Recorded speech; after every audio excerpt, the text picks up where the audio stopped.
It isn't even just about emotions and feeling like your partner's not supportive. If your partner is not your number one cheerleader, they're taking money out of your pocket. Okay, y'all know that I talk a lot about how staying with a partner who's not even abusive, who just doesn't like you, who doesn't treat you well, who doesn't gas you up all the time, who doesn't make you feel loved and cherished, and especially not seen or nourished or any of those things.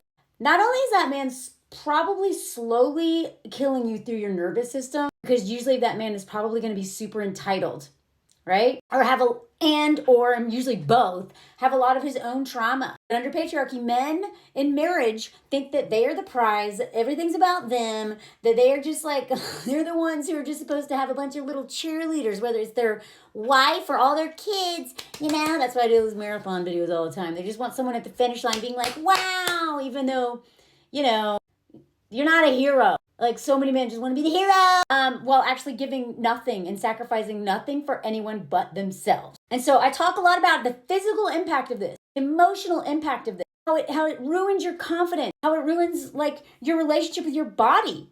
And especially your Meg's life, right? Because if you are feeling bad about yourself, you probably, whatever. You're probably not having good schmegs either. You probably think you don't even have a drive. It's not you, it's this person exploiting you. Why would you want to sleep with, right? There's all these things I've been talking about. But this is one that I've also talked about, and there's studies to back it up. This has been my own personal experience, but it literally has sciencey stuff to back it up. Studies done. The thing is that men are used to having that. They're used to having wives who will just hide in their shadow and let them take all the credit, even though historically we know that and I've done videos on this, some of the best writers and, philosophers and artists and stuff, their wives are the ones doing everything. FDR, most of those policies were his wife's idea, right? The thing that we need to talk about more, and I'm going to tag some of my mutuals who talk about this, is the money piece. So many women will come in my comments and they know that they're being devalued. They know that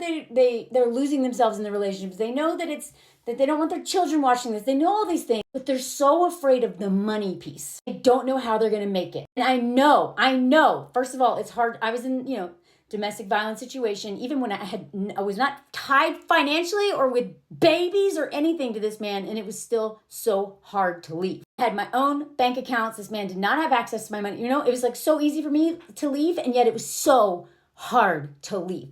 So before anyone's like, you don't understand, I do get it. And I understand that it was hard for me, and I'm not even in as hard of a situation as a lot of women. But I'm telling you, if money is the only concern, please talk to some people who know about this. Please follow the mutuals I'm going to tag. Because when you don't have your own money, you will be exploited by men. A lot of my mutuals give great advice on how women can make their money. But the thing is, it's really hard to make your own money if your husband is your biggest hater. A lot of women just, whatever. They don't have their husband just is doesn't care what they do. Doesn't believe in them, but he's not their biggest hater. If your husband is your biggest hater, I promise you, those figures that she's talking about are so much worse for you. You can't thrive and make a lot of money if you have a man at home just jabbing at you and just, cutting you down at every single opportunity. Not just with the words he says and the insults and the passive aggressive and whatever, but literally exhausting you with a bunch of housework, with childcare, with all this stuff that he should be doing too, but no, you know what I mean? With unbelievably crazy high standards for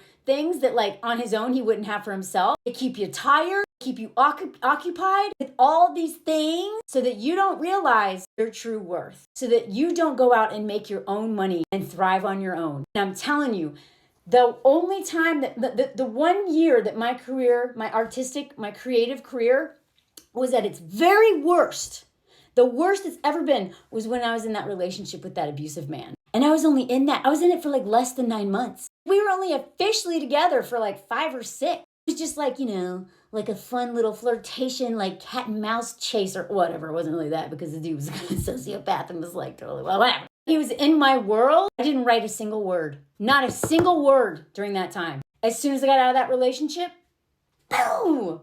My career started to take off in different ways. Every single time I've had a lull in my career, it's because my mind and my time has been occupied by a man that sucks. And I'm now, making more money. I'm finally being at a place where I can even start to maybe chip away at all the debt that I've gotten as a result of that homosexual and as a result of having to pay every penny I made to heal the trauma from that man or, a few other men. I'm finally at a place where I'm like, wow, look at me go. Because my husband is my number one fan. Either being single or I can gas myself up because I'm pretty good at that. I'm very good at fighting against them. Like, I've had so many haters for many, many years. I've never let them stop me.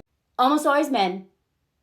Sometimes women, but almost always men who are jealous of me. Either when I was single or when I was in this relationship, this marriage, or when I had that one year that I was with that guy doing the long distance. For most of that relationship, he was very supportive. He believed in me. He helped me fight for my rights as a writer. He's the one who told me to stop writing for Playboy because they were exploiting me. You know what I mean? But the two times that my career has just gone up with men was when they were my number one fan. And anything less than them being my number one fan, my career has tanked or just at the very least stalled, but a lot of times just gone backwards. I couldn't believe that I could go 9 whole months without creating anything. I felt like I was dying inside. Seriously, any artist knows, and even if you're not an artist, any person who's really creativity is so important to them, if you're blocked creatively, you are not in a good place. Blocked creatives are some of the most miserable people on the planet. I felt like I was dying. A lot of it was because of that relationship, but most of it was because I didn't even have energy to create anymore. So I'm telling you, it's not just that these men are slowly unaliving you through the stress and your nervous system and all that stuff, and slowly making you hate yourself and cutting you off from all the people who love you because you don't have time when you're exhausted by them and all la la la la la la la. Just as importantly, they're killing your career. You will not thrive with a hater in your corner. You won't even thrive with an indifferent man in your corner. You will thrive either alone with friends who are like, yeah, or with a man who is here to gas you up and help fight against that voice, that self-critic. Anything other than that, under patriarchy, as a woman, you will lose. They are robbing you. They are taking money out of your purse if you carry one. Is it that you can't afford to leave, or is it really that you can't afford to stay?